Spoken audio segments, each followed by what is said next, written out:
this unit, we're going to be looking at relaxation and tension of muscles. Now, Stanislavski wrote exhaustively about his own physical tensions and how they hindered being able to show a character accurately to an audience, because it was impossible for him to separate the real I, or the tension that he held in his own body, as Stanislavski, the actor, the person, and the characters that he was trying to play. Stanislavski emphasised that unnecessary tension in an actor's muscles, so in your muscles as an actor, can block the flow of authentic emotions and actions.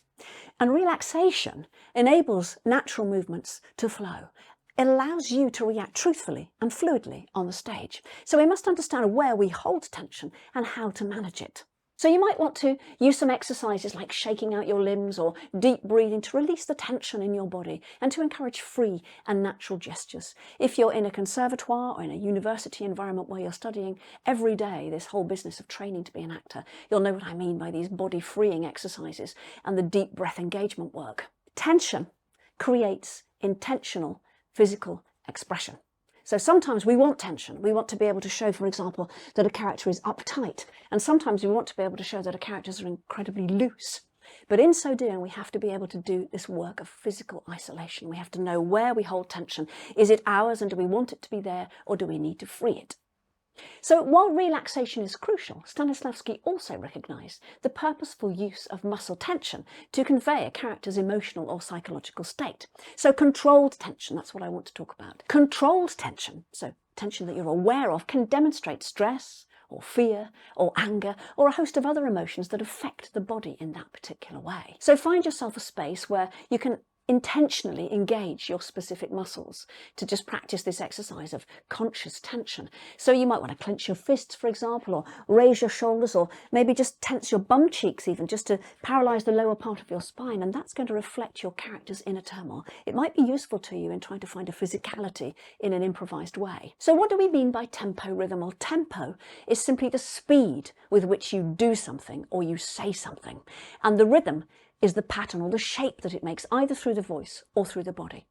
So we can experiment with tempo and rhythm to help us to convey emotions like urgency or calmness or chaos, anything that might fit with your character's experience. So you might want to perform the same action at different speeds or rhythms. For example, you could try speeding up or slowing down your walking, as opposed to sort of running frantically. And you could explore how these shifts in tempo and rhythm alter the scene's tone. We need also to think about how tempo rhythm can inform voice work. So we're thinking really of these tools of the speed, the pitch, the pace and the tone of the dialogue delivery to reflect your character's underlying emotions and tensions.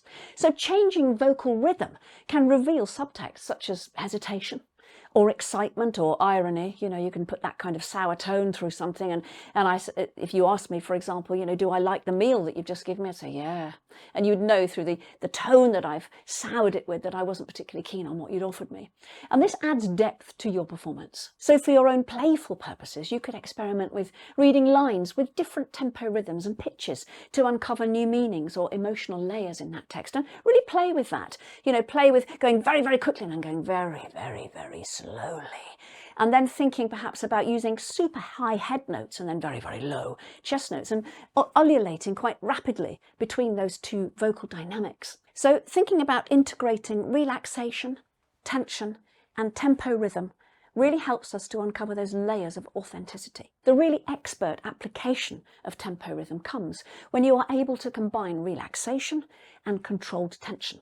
Tempo rhythm creates a holistic approach that makes performances more dynamic and truthful, and this integration helps you to remain physically and vocally in tune with your character, maintaining authenticity all the way through the performance. So I'm going to give you a little exercise here that I think will help you to understand what I'm trying to drive towards. So you can run this exercise. Let's imagine that you're just simply walking in a circle, and you might want to shift between different states of relaxation and tension while you're adjusting your physical and vocal tempo rhythm to match the changing emotions of the scene. So for example, you might start off in a really kind of lazy way because you might just have woken up as your character, and you might be lighting a cigarette and smoking it very, very quietly. And then someone tells you you're late for work, and you might suddenly start running around, and your physical tension will shift into your upper body, and you'll be thinking about places to put that cigarette out, and your tempo rhythm is really, really going to change. So get that inner monologue going. Suggest scenarios to yourself where you can think, okay, I'm aware of the fact that I'm tensing this part of my body and relaxing that. I'm aware of the fact that I'm experimenting with different notes in my voice. I'm going from super high to super low areas in my voice to move away from the entrapment of just using 3 or 4 notes in the middle of my voice. So in this take, we are going to try to let the audience believe that you have almost got your feet under the table. That's really what this physical shape shows us. And imagine your suitor, your opposite, is here, and we've got a nice little sense in which, you know, we can imagine you living together, and then suddenly you revert to type, you revert to your behaviour. She says something that upsets you, and you're off. It doesn't take much, you know, and there's a whole armoury of horrible things that you've been storing up against all women for all time, and it all comes out here. So don't be afraid to really, really go over the top with this. It's much, much easier for a director to bring the temperature and the tone down that you present in the rehearsal room. It's much, much more exhausting and wearing and frustrating to try to tease performances out of actors. We'd rather you come with loads and loads of stuff and energy and ideas and for us to tone that down rather than for us to have to kind of coax it out of you. It is a long, long process if that's the way that you're offering us the work. Okay, let's give it a go. Just be brave. I don't understand how to behave in the company of ladies. Madam, in the course of my life, I have seen more women than you have sparrows. 3 times I have fought duels for women. 12 I jilted, 9 jilted me. Spectacular. Great. Wonderful. Everything was sewn up. It makes such a massive difference. I'm sure you as the viewer can really appreciate that. But the duel, you know, you started to sort of, like you've been batting a wasp. It's hilarious because we know you're not a particularly good fighter if that's what you're showing us. You know, that's hilarious. It's like you've had an argument with a bumblebee or something. That was really, really nice. And emphatically it went down on a monosyllable. That's nice, tight, tidy acting. Great. Now in this speech, we come to a list of 12 things that really irk the main character. So what we have to do is either use a level inflection. We can use the same note. This is a classic political strategy through the voice. And then when we get to the really important thing, we can raise the tone and we can raise the pitch and we can raise the volume and we can express the importance of that through those 3 devices. We also have the option to keep a rising inflection. Let's imagine I'm writing a shopping list. I want bananas, I want oranges, I want apples, I want kumquats, I want grapes, and then I think I'm going to buy some lemons. And you know it's all over because my voice finally drops down. It's decayed. But until we get to that final end stop, that final punctuation mark, which marks the end of that unit or that idea, that thought, we have to keep the voice level or rising. That's the rule of lists. So see if you can try and bear that in mind as you do it. There was a time I played the fool, used honeyed language, bowed, scraped. I loved, suffered, sighed to the moon. Okay, well, let's just stop there. Rented in love's torments. Let's just look at the language you've got there. Let's look at the list. Let's break it down. Okay.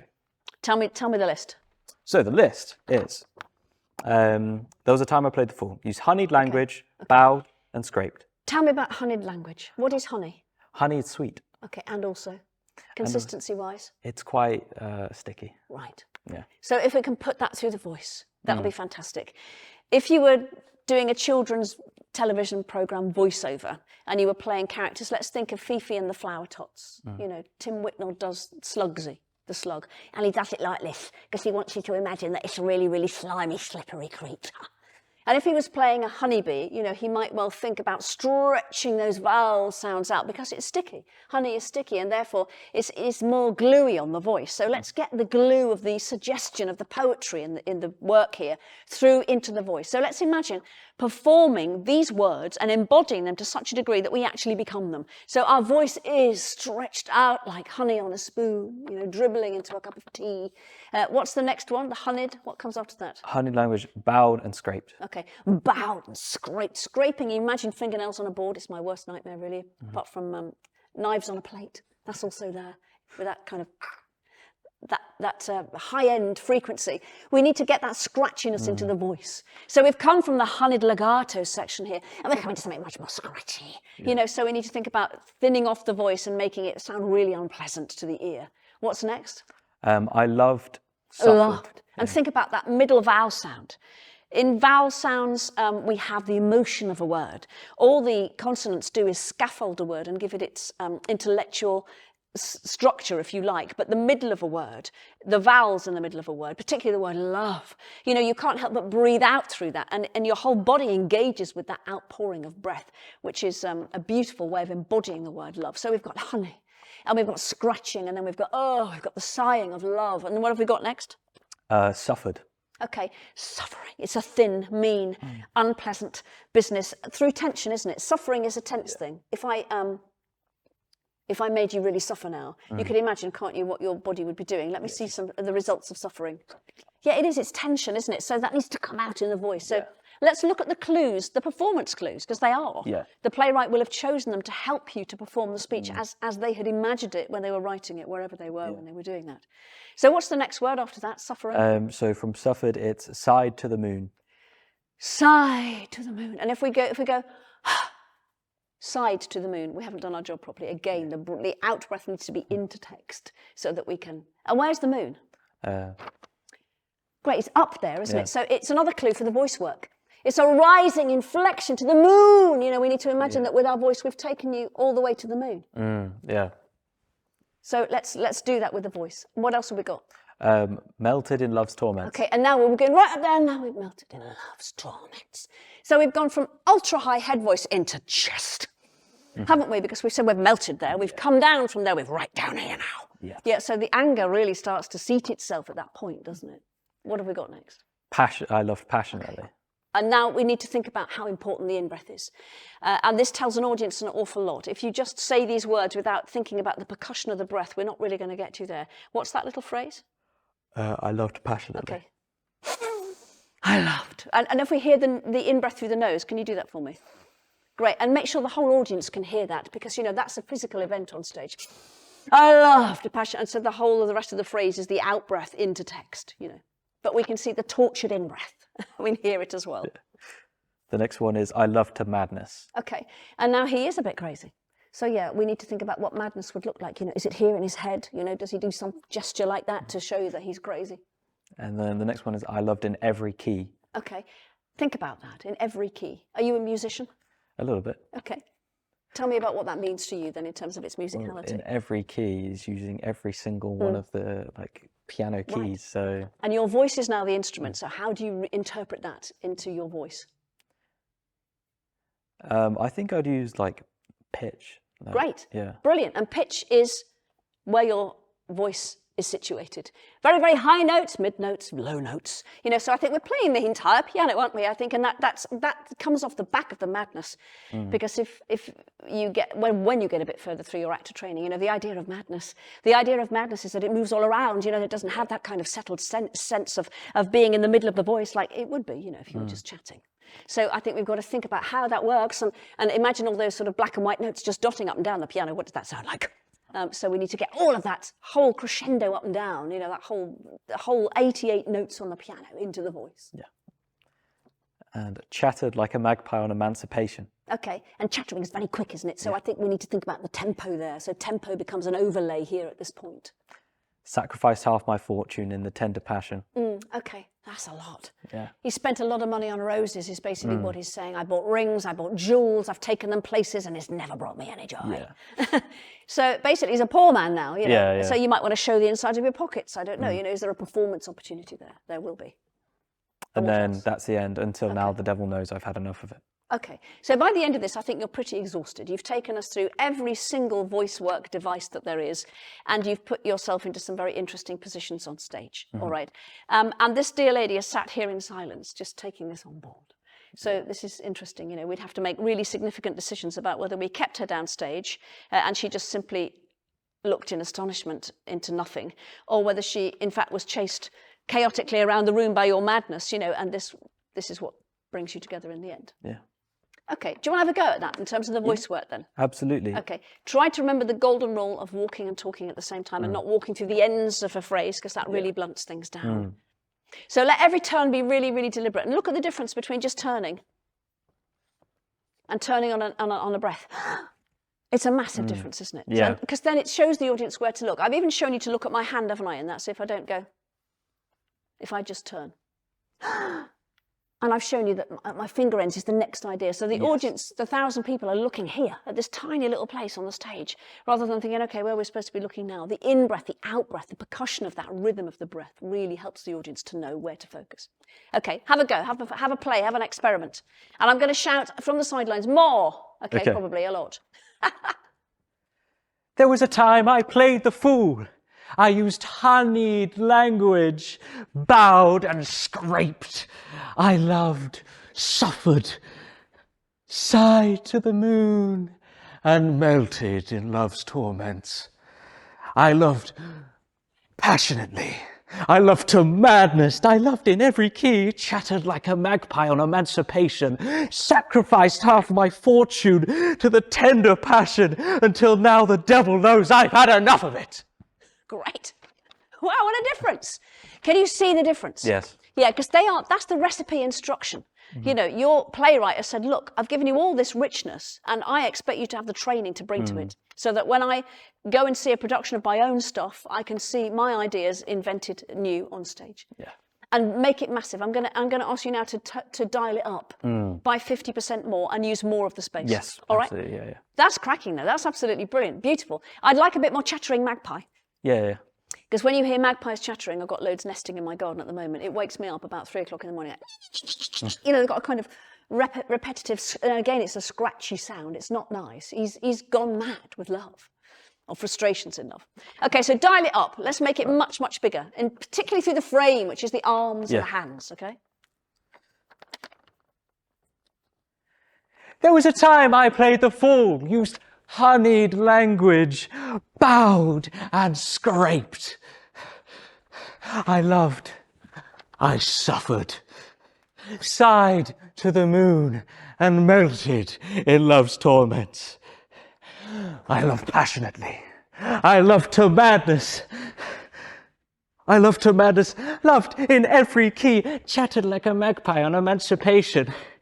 Sacrificed half my fortune to the tender passions, until now the devil knows I've had enough. Great, lovely. And what's going to help us now to understand how to make that voice work is the circles of attention. Yes. Well, I hope you enjoyed that session, because in it I explored Stanislavski's theories of relaxation, muscle tension, and physical and vocal tempo rhythm, using some practical examples from a scene in Chekhov's The Boor. And these techniques are essential for achieving authenticity and dynamic expression in your performance, because they combine both the physical and the vocal approaches that you'll need to use as an actor. And I showed you how relaxation of muscles is crucial, because unnecessary tension can block genuine emotion and natural movements. So by focusing on relaxing your muscles, you can free your body to react with truth and create more believable and engaging performances. Smirnov's erratic pacing and exaggerated gestures illustrated his escalating frustration, turning a static monologue into a dynamic and engaging performance. The concept of vocal tempo rhythm was explored by showing how altering pitch and pace and inflection in your vocal delivery can convey subtext and emotion. By varying vocal rhythm from the sticky, slow, honeyed language to the rapid, chattered like a magpie sections that we explored with Joe, you can change the meaning and the impact of each line that you speak. And finally, I integrated all of these techniques to show how combining relaxation, tension, and tempo rhythm creates a layered and truthful performance. So by navigating these elements, you can bring a playwright's words to life using your body and voice to draw the audience into your character's world. By applying these principles, you can elevate your craft, bringing greater truth and clarity and emotional depth to your performances, just as Stanislavski has intended.